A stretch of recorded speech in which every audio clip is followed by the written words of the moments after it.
मिथुन राशि के जातकों के लिए शनिदेव का होने वाला वक्री प्रभाव किस तरह की फल सूचनाओं को समक्ष लेकर आ रहा है, इसका समग्र चर्चा वृतांत लेकर हम आपके समक्ष यहाँ उपस्थित हैं।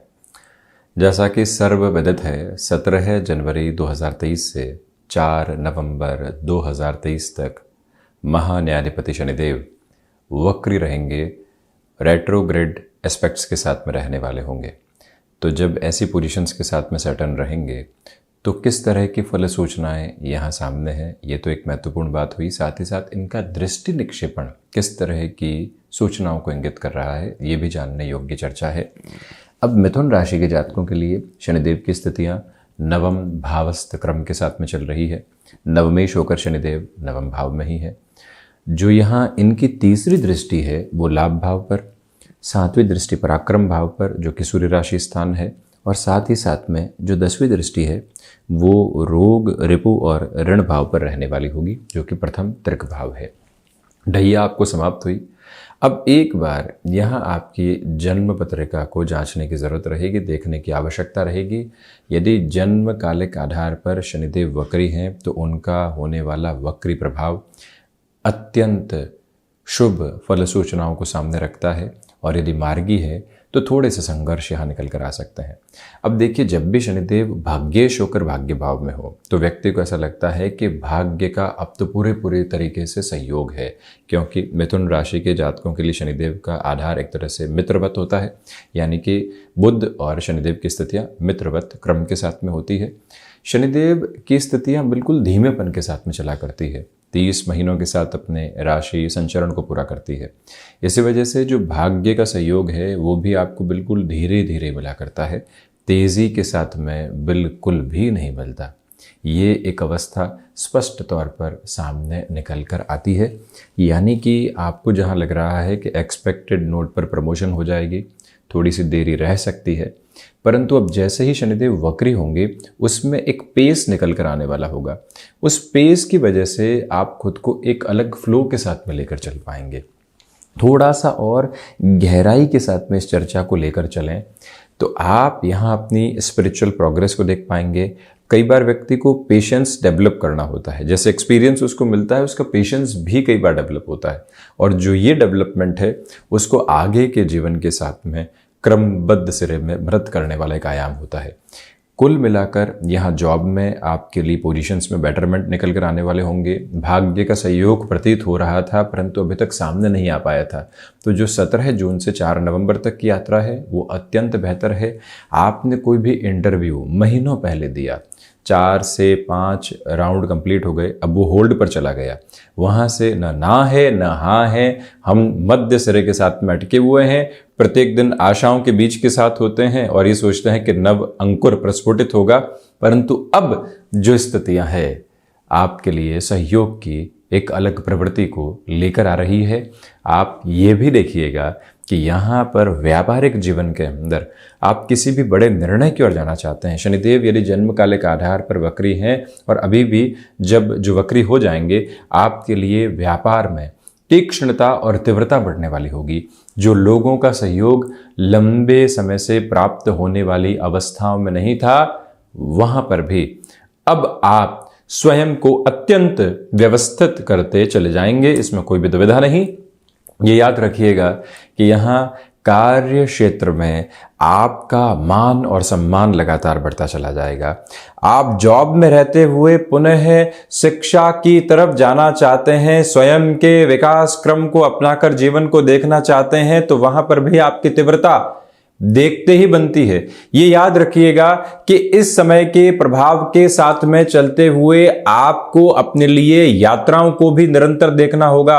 धार्मिक स्तर पर जो कार्य आपके साथ में संपन्नता के रूप में है वो जीवन का विलक्षण आशीर्वाद है। जब भी व्यक्ति अपने धर्म, अपने आध्यात्म, अपने कर्म, अपनी जिम्मेदारी, अपनी निष्ठा, अपनी भावना, अपनी संभावना के साथ में होता है तो जीवन वहां उत्तरोत्तर प्रगति के साथ होता है। मिथुन राशि के जातक बारंबार इस बात को याद रखने वाले हों कि आपके लिए नवम भावस्थ चेष्टा बलि शनिदेव की स्थितियां जो यहां पर एक तरह से निरंतर तौर पर अब गतिमान है, उस आधार पे आपके लिए भाग्य का सहयोग भी है, कर्म की प्रतीति भी है, जीवन के अनुभव की जो आधारशिला है वो लगातार बनी हुई है। आप अपने व्यापार, अपने नौकरी में एक तरह से सामंजस्य स्थापित करते हुए, जीवन को संतुलित रखते हुए जो 360 डिग्री की स्थितियां होती है वहां खुद को एक तरह से बेहतरी देने वाले हो सकते हैं। बारंबार इस मूल मंत्र को भीतर तक आत्मसात करके रखना चाहिए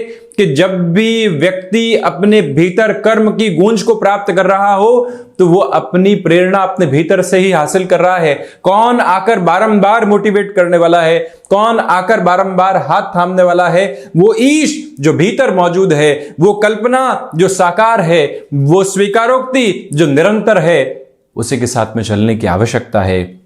बारंबार आप ये याद रखिएगा कि यहां आपकी ताकत अक्षुण्ण है। व्यापार हो चाहे नौकरी पेशा जीवन, लोगों पर आश्रित होने की आवश्यकता नहीं। लोगों के सहयोग के साथ में चल रहे हैं, कृतज्ञ हैं, परंतु यहां पर यदि लोग सहयोग नहीं दे रहे हैं, हम रुकने वाले नहीं हैं। भले ही चाल धीमी होगी, संघर्षों भरी होगी, कांटे पथ पर मिलेंगे, कोई दिक्कत नहीं, क्योंकि यहां अब भावनाओं का वेग आपको रोकने वाला नहीं है। और वहीं जो चर्चा अभी हो रही है कि शनिदेव की तीसरी दृष्टि जो वक्री क्रम के साथ में यहां लाभ भाव पर होगी, जहां गुरु राहु का चांडाल दोष बना हुआ है, तो क्या सर्वांगीण लाभ में कमी आ सकती है? सबसे पहले तो नवग्रही व्यवस्था में सबसे नजदीक की दृष्टि किसी ग्रह को प्राप्त है तो वो भी शनिदेव हैं। सबसे दूर की दृष्टि प्राप्त है तो वो भी शनिदेव हैं। जब महान्यायाधिपति के साथ में ऐसी दृष्टि होती है और व्यक्ति अपने कर्म के साथ में निस्वार्थ भाव देखता है, किसी की मदद की भूल गए, किसी से चर्चा ही नहीं की, क्या मदद की थी, वो दुनिया दिखावट नहीं थी, हमारे भीतर की संतुष्टि थी। ये जो क्रम है यही पुण्य फलों का उदय है। और इस पुण्य फल के उदय के साथ में व्यक्ति लगातार चलने वाला होता है। क्या कभी संतान को किसी भी तरीके से समझाना, मदद करना सहयोग का सिरा है?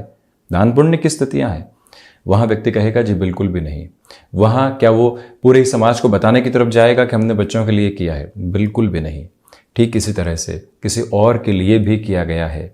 और हम जब यही भावना मन के भीतर रखते हैं, क्यों बताना है, किस वजह से बताना है, उस व्यक्ति को उस समय आवश्यकता थी और हम यहाँ ईश्वरीय अनुकंपा से पूर्णता में थे, कहाँ दिक्कत है, चलते चले गए, वो ही पुण्य फलों का उदय है। राहु वैसे भी नैसर्गिक तौर पर लाभ भाव में पुण्य फलों का उदय करते हैं। गुरु यहाँ कारक भाव को हानि पहुंचाते हैं, परंतु मंगल राशि स्थान में है, शनिदेव से दृष्टिगोचर हैं। शनिदेव एक तरह से अष्टम और नवम भाव का आधिपत्य लेकर लाभ भाव को देख रहे हैं। इसी वजह से लाभ के सिरों में वृद्धि है। जो रुपया पैसा मिथुन राशि के जातकों के लिए लंबे समय से अटका हुआ था, वहां पुनः तीव्रता निकल कर आ सकती है। आप अपने प्रयास में सकारात्मकता और वाणी में सामंजस्य रखने का प्रयत्न बारंबार कीजिएगा।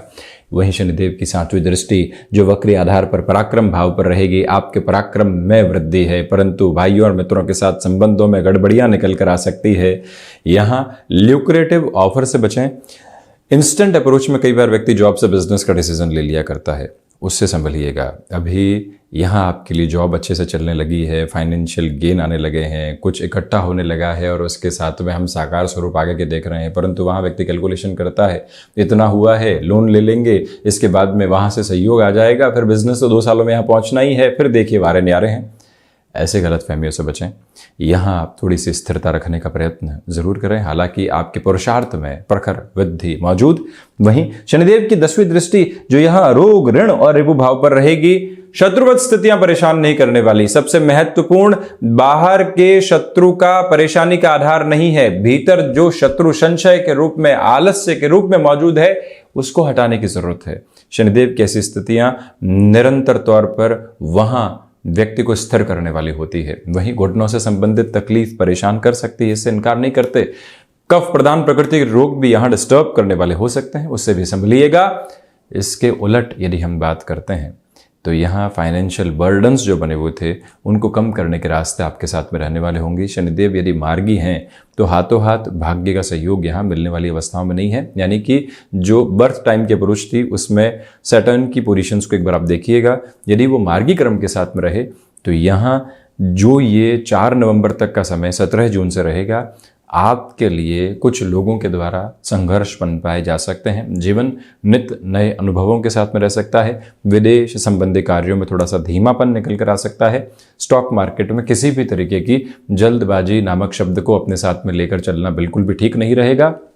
और वहीं बारंबार स्वयं को आप एक ही बात याद दिलाइएगा कि यहाँ खुद के साथ में एक तरह से बिल्कुल जस्टिफिकेशन के साथ में रहना है। हम जो काम कर रहे हैं उसकी बुनियाद क्या है वो तय करके चलने की ज़रूरत रहेगी।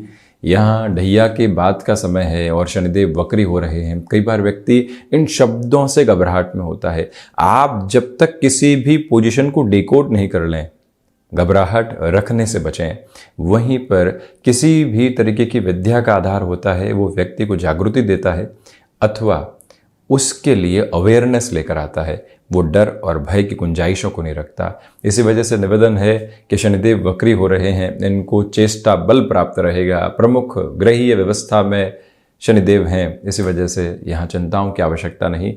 जीवन संभावनाओं के स्वरूप में सूर्योदय देख रहा हो तो व्यक्ति वहाँ सूर्य उपासना करने की ओर जाए, और जब संभावनाएं हैं उसकी उपासना करने की तरफ व्यक्ति जाएगा तो उसको कर्म के साथ में होना ही होगा। और कर्म जब मर्म के रूप में होगा तो वो व्यक्ति की धार्मिकता, आस्था और आध्यात्मिकता को निरंतर बढ़ाने वाला होगा ही। जब व्यक्ति अपने कर्म के सशक्त हस्ताक्षर के साथ में होता है, यकीन मानिए फिर वो किसी भी और धुरी पर नहीं होता, वो किसी भी और संशय पर नहीं होता।